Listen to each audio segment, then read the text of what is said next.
also look Congress look conference mampu mang dura lokal song de Thusawi juga boleh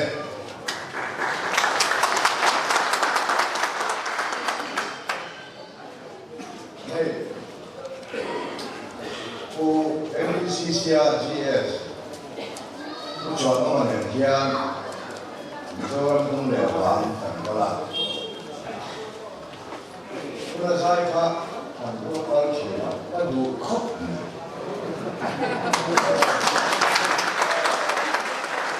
các thứ nó sang chỗ các tiền hàng tất cả phù nó sai chuyện khác giải thì số chuyện vết mấy anh tỷ lệ đen chuyện đó cho vào xoan anh có vào xoan câu xe xoan anh mình em bỏ đấy đó là này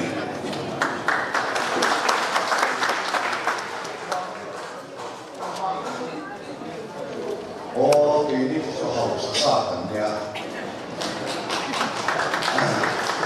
em mà corruption thì đâu là hậu xa tận nhà cho vào xoan anh đi có hậu đó là này chứ hey đây Doon ko makikamahay tahe, maya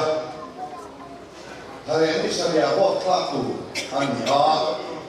nang ni ho hi cho ani hot klak tu cho hiat maya a phelo te in shit ve tu an sai lo ran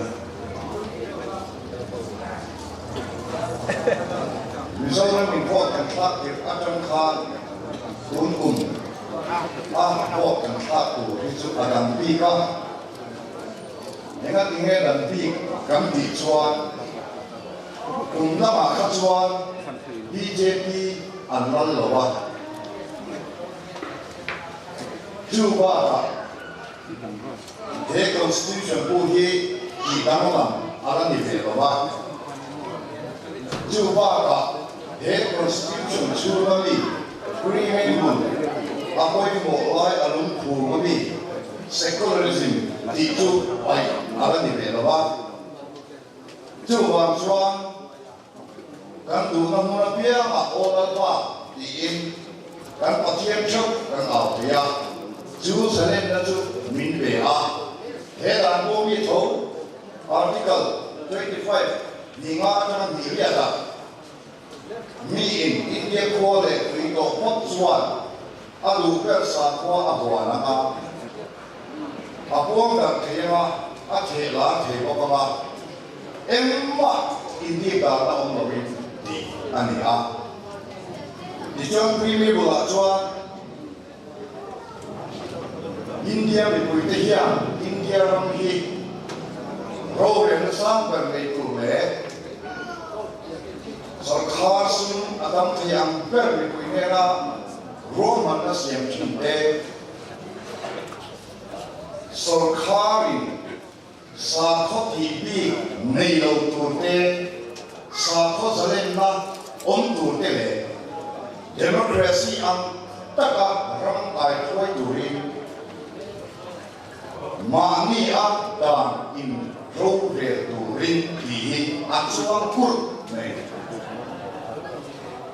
chúng mình chuang cút chú Uttar Pradesh Chief Minister Yogi Adityanath chuang anh ấy lúc tụ ba anh buổi chiều về đi làm xe chiều sau cái anh pastor về đi tên cho về mất anh đi thì cho anh pastor cho anh ấy lúc tụ ba India ra trong cam khát ra to liềm tắc ông chủ này cho secular thì hình anh ấy cho chúng mình ông sẽ cho secular thì hình phía nó bẩn đi áo mà geological field đó là các cái sự kiện cho để secular thì cho Azam thì để học mấy à dictionary đó các sự kiện cho Sarkari Sakoti Wandarbi Kwambi Anitu Anilo Nina Ania Makana apa nina cho Sakot Salena sa ko te ber atama alien ber thenko indi ba mi lawa lung ruột ta các kể bên hậu tu ra zalen na này thì hi secular thì hiền apo anh nhưng mà sẽ và người khác là kim Thamasa Masale Khan Thamasa Khan Niso Maria Khan Di Khan Parliament Special Session BJP Howin Antoa Chúng ta chọn hệ đảng bu hi India Constitution India đảng bu mỗi một cái abu anh ấy chọn India đi tôi lại chọn mấy cái thế Police te, MLA te, Prime Minister te, President te, tu bo te mi chua mi ang kan anong tu. WhatsApp group ka ngai dan chuan, page ka ngai dan ani lo, Facebook te, chu te ang sok chu ka ngai dan chu ni, te ang sok ka ngai dan ani kia, i post ve te na tu ma an hau lo na san che ka, he dan bu chu ba article from pakwa na ya. Đi nắp là để thế, chứ thì có các quy mô cho người ăn cả hệ đàn bù hi, thì cho hệ đàn bù hi ASEAN chặt đàn ông có cả, cùng article 368 là ASEAN chặt đàn ông à, chứ là cho ASEAN chặt đàn bản địa ông à, và khẩn chú India mà hiện MP ra để sống đi để tập trung, và vài nước xã hội anh ông à. Thì cho mun thua chỉ là mun liền và đến thì anh thì ai à? Apa kan lihat cho simple majority. Adam so kan MP adam so kan karen thì anh thì ba à? India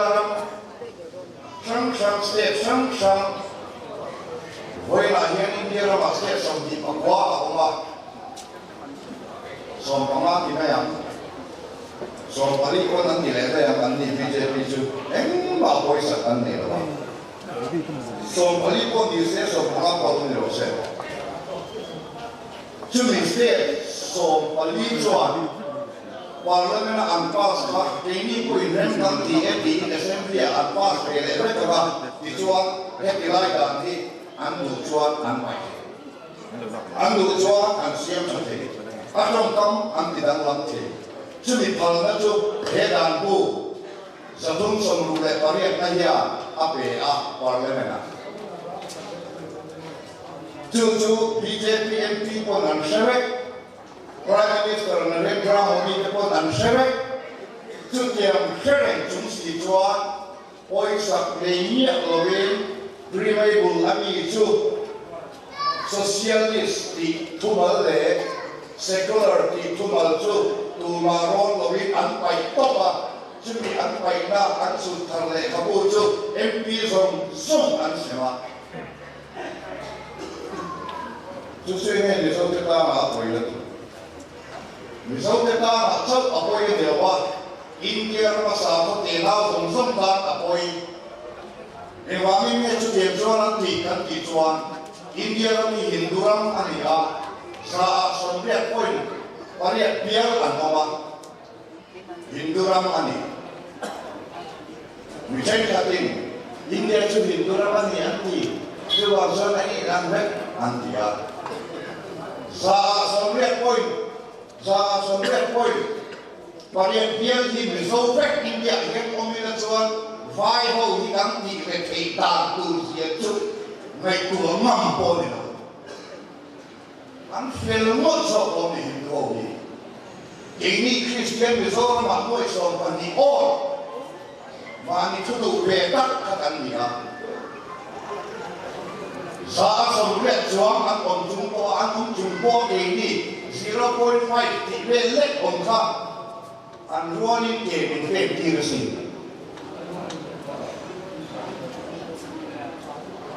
Tu tem cho vai po em đi chơi rồi anh đi chơi em và năm qua thì vai po anh đi chơi em anh đi chơi em phân năm mà nghe các sản làm các chuyện đồn sự vai po anh đi chơi xoan vào đây nghe sự vai chỉ chi để vai chỉ chi đúng không? Còn cái vai chỉ chi nè. Một bên cái chế độ, một bên tụi có hiểu trong ngay trong mảng ăn sát con thế vậy, các sợi tụi tắm tập đi chuyện sẽ triển khai con thì ra đi.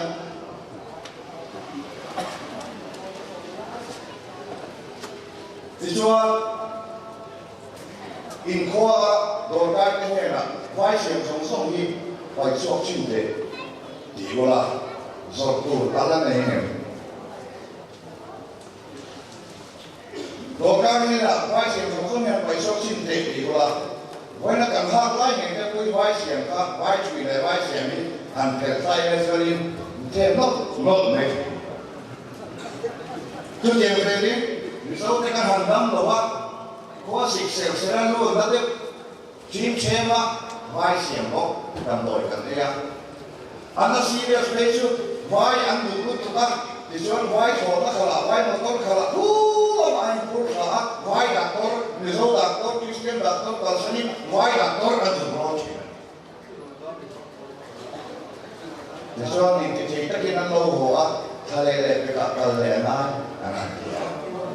vai đặt tốt nó là niềm vui để tham mưu cái rồi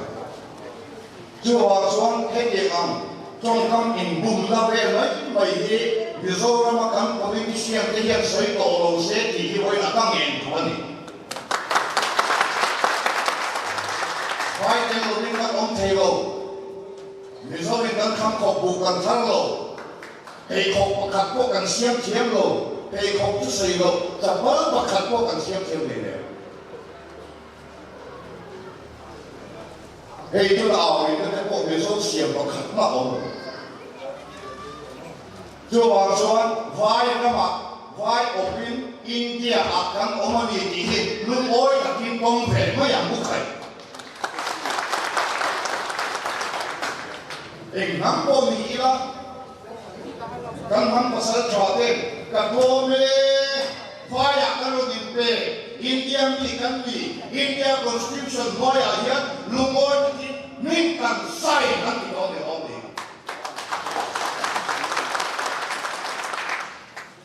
chứ ta phải ngày nếp là in diệu đi cái chút ăn chín nó tụ ăn Christian đâu Christian bị tắc đi đi cho chứ gì làm gì chỉnh rồi thì cho hết đàn bu bộ hết vai xiêm bọc vai thật gì xiêm hồi là cái này vàng cái trái bẩn để xiêm bọc cái này hồi là cái trái bẩn để xiêm để xiêm này vàng cái bọc cái này suy à hỏi thế thế là một xiêm của thế mi nó sáng đi ăn thắng xóa cả đã có biên ra ông biết chơi chú foreign mun sang ram pasal ya azim kuala ang dan cho ako Peter sara India mila rem khomin dia di jualan di soba anan enle ta di dalam market di dalam veko tua ako kui te jual dalik te OBC ke alo pe ana backward classes nam loi nung ho he trai wa te mei chia te Fort nei sukses nanti. Biasa fort nei tuju Brahman hoten aneh. Apa nei chen fort nei sukses, tribal pun nei sukses, Muslim pun nei sukses, Dalit pun nei sukses anti. Dr. B. Rao Ambedkar dia tangkap, kami katung India. Ama kaban dia tentu masa chairman berada bagi demokrasi ram kan ni konsuan he am boy number tapo hian me chia tapo hian vo am nei amaya ni atia amal tara mase tadian anjuta itu vo nei tikurin Kongres MP Dr. Bimrao Ambedkar tuan alo siam tiu ni tu vai chỉ hậu cho nên tiếng em đi India mình thì thấu mà sẽ India citizenship second class rồi sẽ ăn thì chu tak chu tu la hian BJP hoin Muslim le Dalit le OBC le tribal ho hi second class citizen ni ro se vote po nei to su se ti hi sang ni le som ni le bali ma hian an kulut mai thia kala chiam che lo ba UCC po hi thara sang ni som ni bali a mutlu an tuma hetilaya secularism ti an pai te UCC mutlu an tum te nen chon ai mil rek an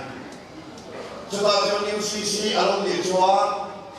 uniform civil code an ni a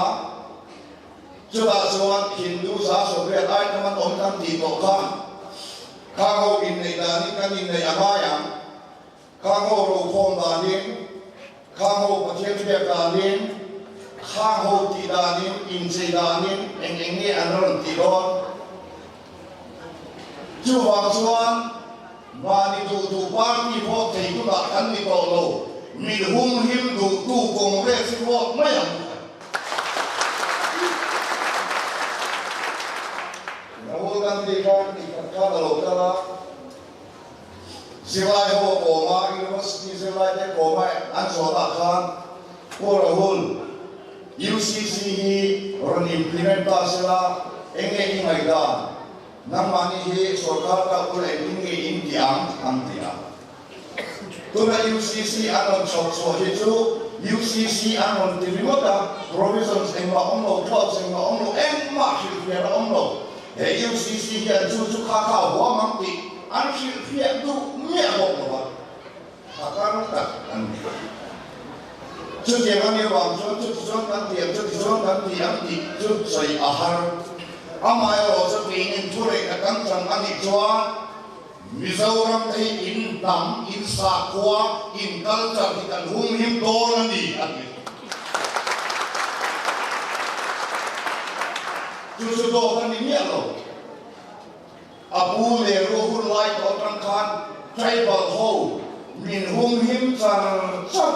in the kan ti men hum him char char reservation demin pe ega tinge IAS tribal kan thai in the kan ti te ne ru te wa ani tribal reservation ega tinge data da koren BS hu ta den su se thai Congress ho wa ani chu tu la BJP in ti ko am tu le me ka ni chu chưa bằng son Congress in lâu quá thì coi cho lâu quá là con cho lâu in lâu tiền thì coi tôi cũng nói cho Mizoram sản xuất từ lệ tribal reservation thì căn này thì thế là từ ta là thế căn xã quá ASEAN thì từ ta là thế tu khang tu man rồi đóng căn này lâu INC lâu chứ căn là Rama BJP ya kawa apa student ni ah. Tribal Christian Musliman ini ral chak se itu Manipur pula Manipur dan Jimpei ni ada in sesuatu YouTube channel in India. Di YouTube channel ada jual siapa ini? Supreme Court and case hearing like political debate and like kena. Khang Manipur te khachu news kan chia kan hum re ewamin ne hian soisa tribal an ya Christian an ni a me te po kan nam kuyen ni he ho chu hum hui ma kan kilo an pe inan ha na na mu Christian an nei tribal an nei ti hi im tin ro a hom re pula ni ne na po sil da ro ai siang web chuchu MHA website kalula Ministry of Home Affairs kalula to the India Sarkar na atswa nyai to political party leader emo soi nilo India Sarkar soi atswang kut mai chuwang chuan kan him to lo kan sa ko to him to lo ka sai ko chi kuna ka sai ang hicho asai tu diktat tu pasal te upah te ani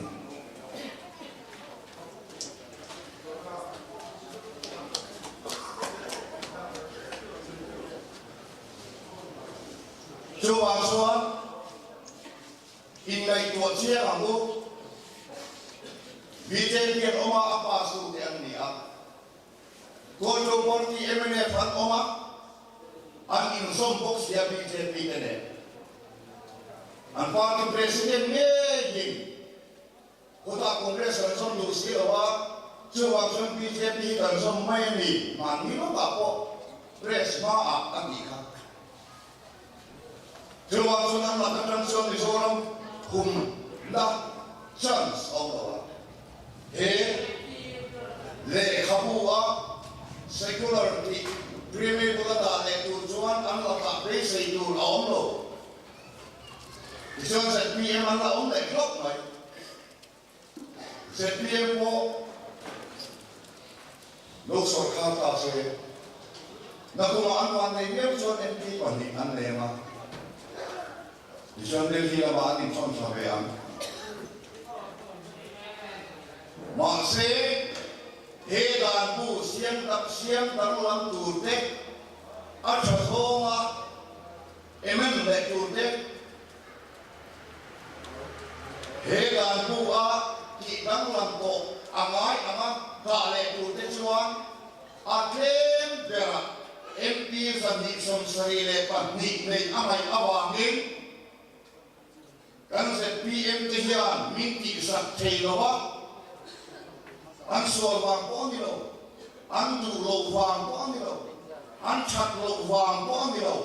anh ba thì chặt này anh tin ngắm lầu vàng kia, và lên là secularism đã luôn để tụt ra, em mà thì thấy anh này đâu thì sẽ tụt lên ta đủ cho mình. Anh này là Congress có căn sự ta căn khăn vàng mình biết có gì sẽ là MP pani chawlo an nei don midang takim andi adi ma se MP pani chil ti chei an nei don en wa mo vai kan la state tira congress MP an chawa chung ho te de na thok ho party khat an ni awangin hẹn gọi MP tên ăn ruột của biếng chủ ô lệ ăn thì mà hẹn gọi là ya Rahul Gandhi asal yang in tradition in culture in sakura dan hum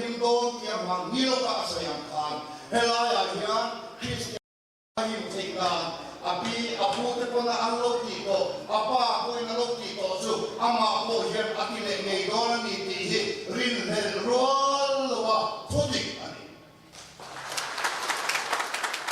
to lagi untung sangi somni patom hitu tu lam hoi kai kan nei ro kan pastor te bo kan som yang kongres bo te u ko franin mai chuan kau jangan sampai terlalu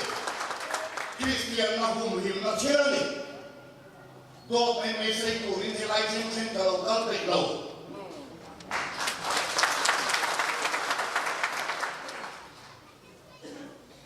For kanay meka for akan ang MTO. Socialist and secular is removed from the Constitution of India. Tiyan sura.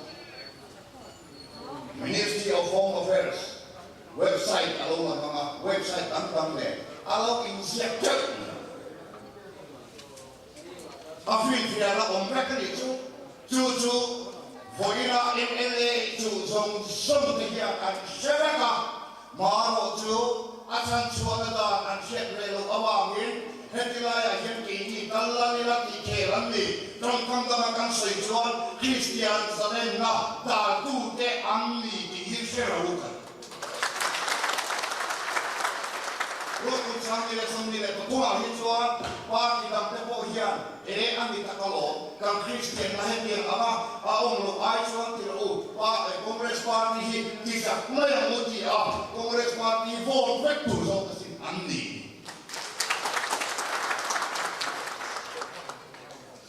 Ni tuan, saya angkat,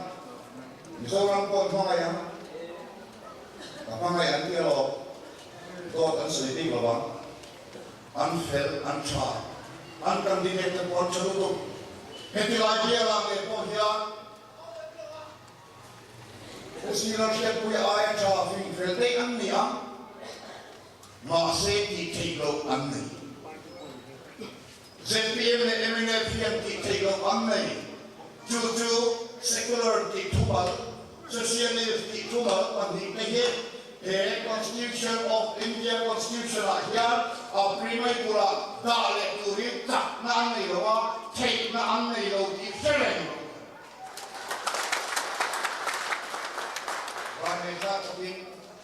INC candidate Pula Ship with the Hison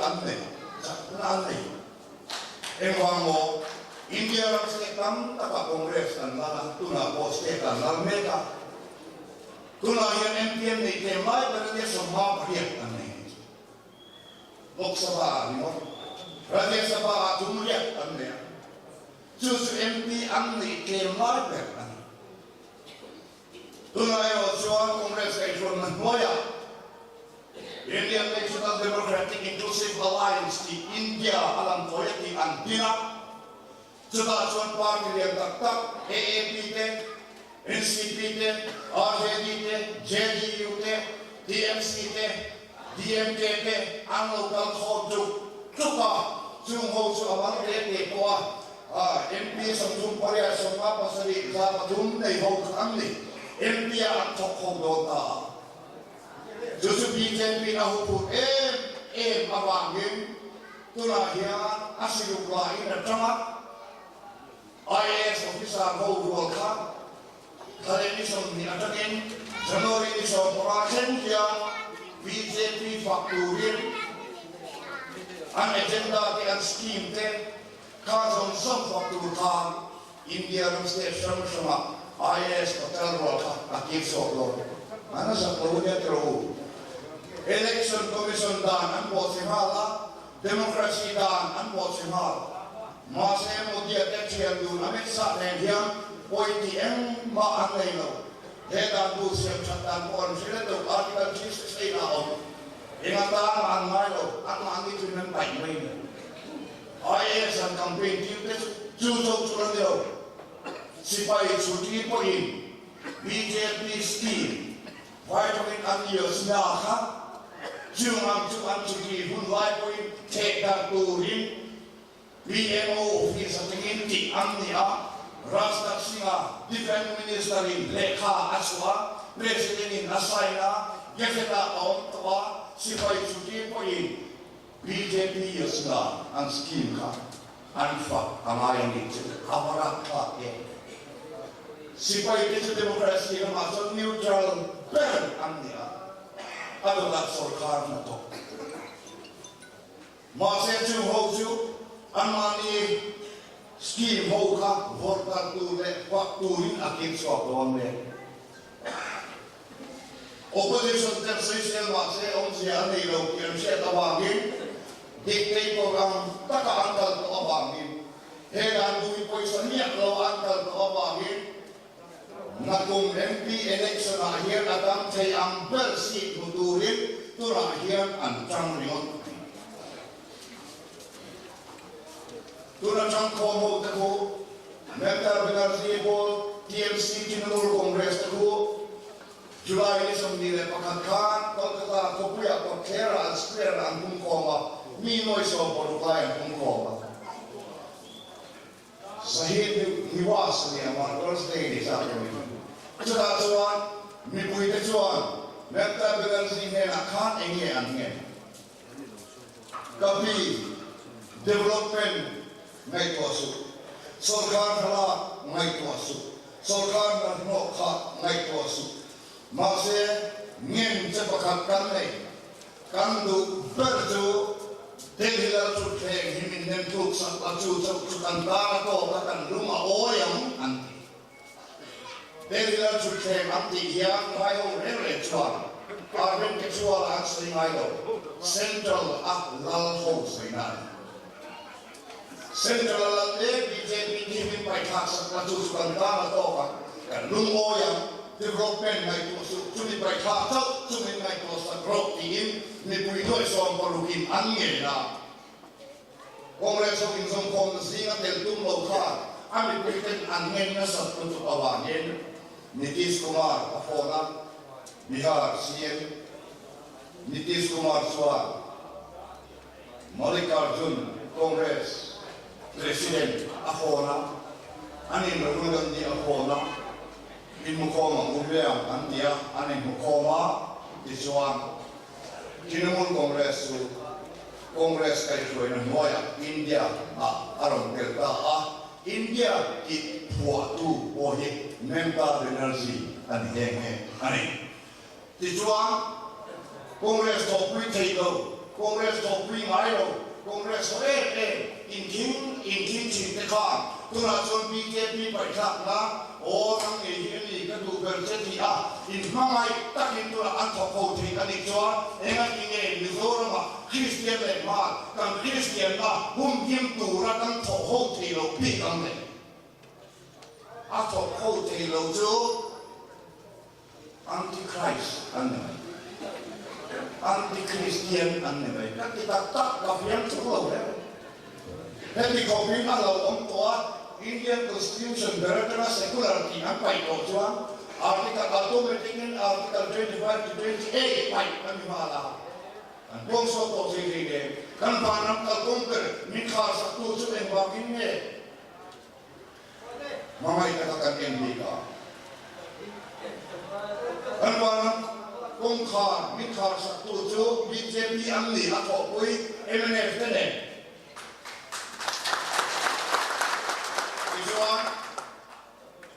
Minta satu tujuh PM only.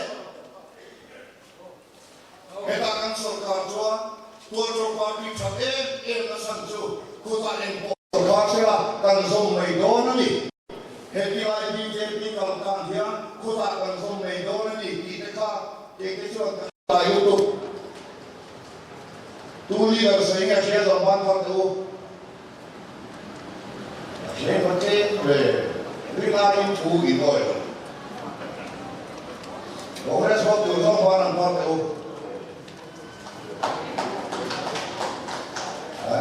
tu kau ini jauh. Kan duduk medan. Munda akan dia kan dikacuan. Nimal pakat cepat anpan atum antar.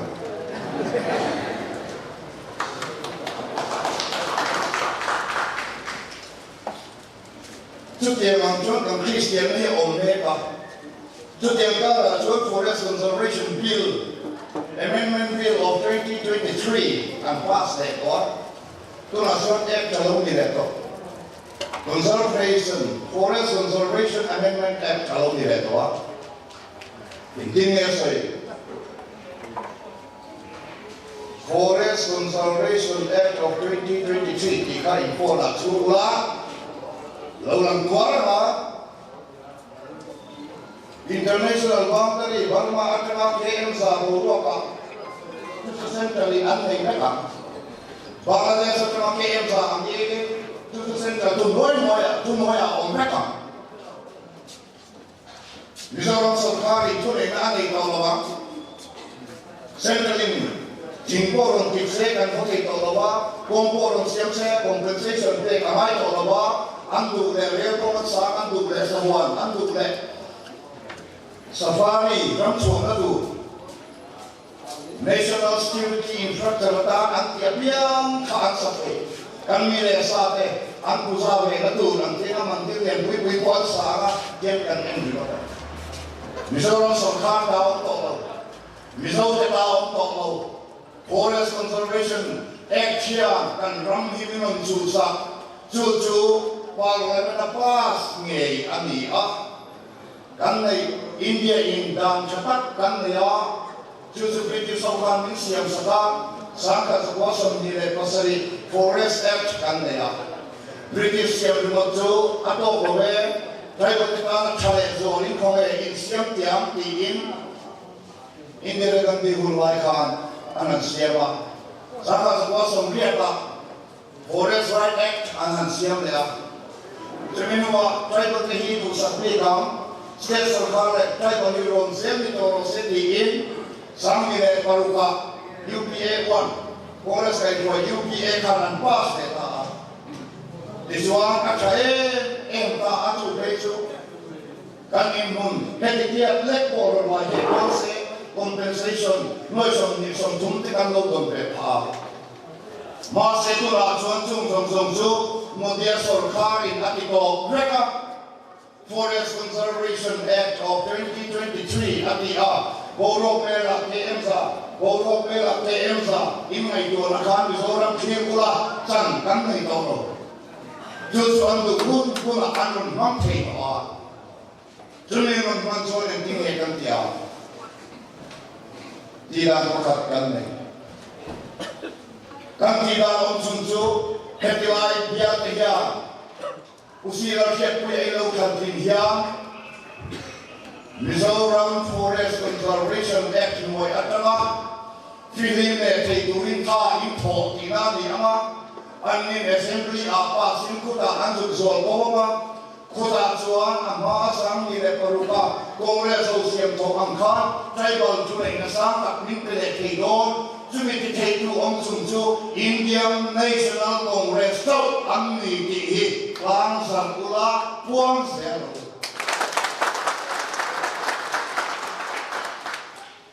Sekarang kan parti dan kandidat kepolisian an polisi kepo acha masih cilo an nero ingin cilo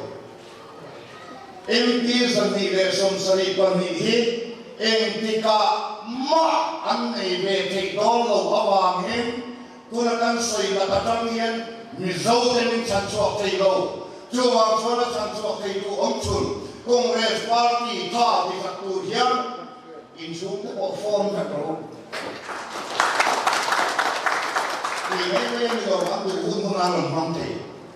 kura po mani lo ka po helikopter helipad tu lo kemi na helipad tisu kitiep te adilai tu na tu lien bui anon ko district ni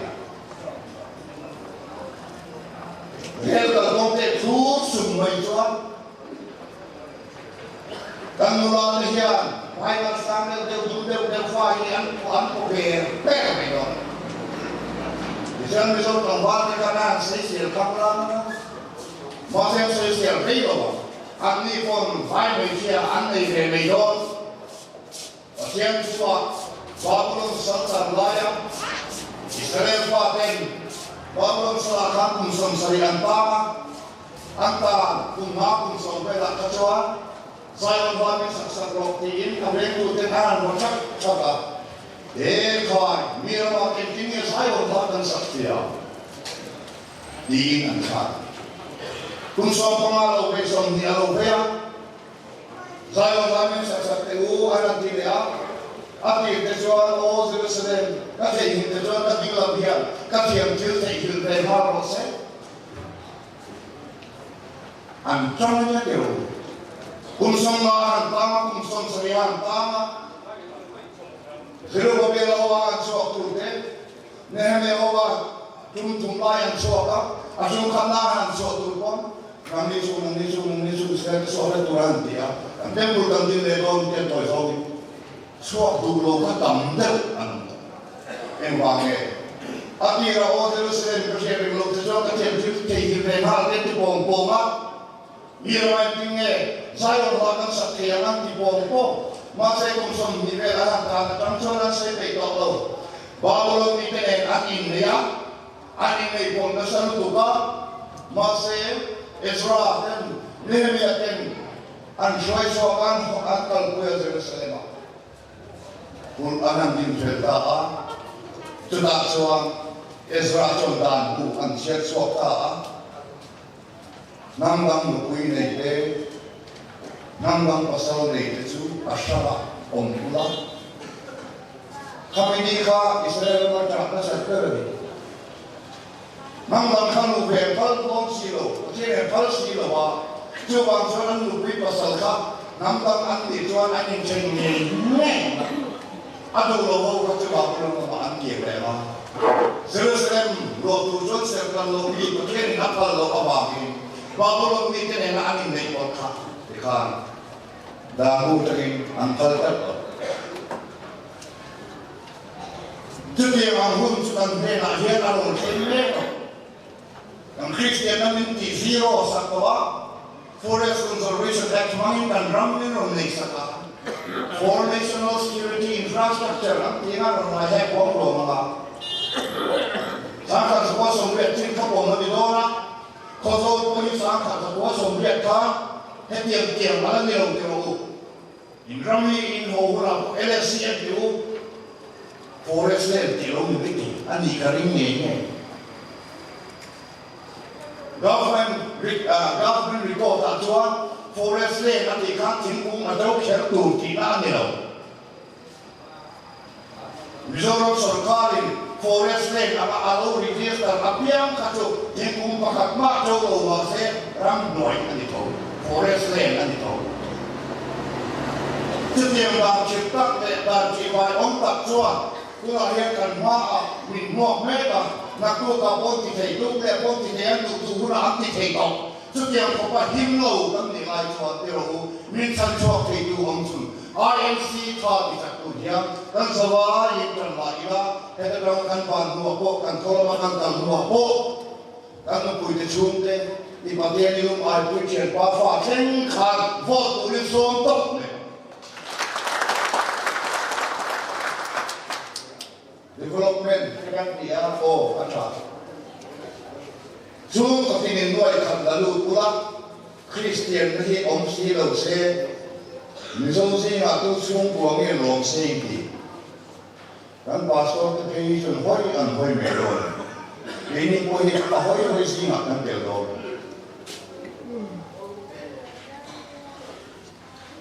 Kan hoi kan kani tin dalu pa pula Warang kalkong berlaku itu semua, bawa serta anggrek kain itu apa?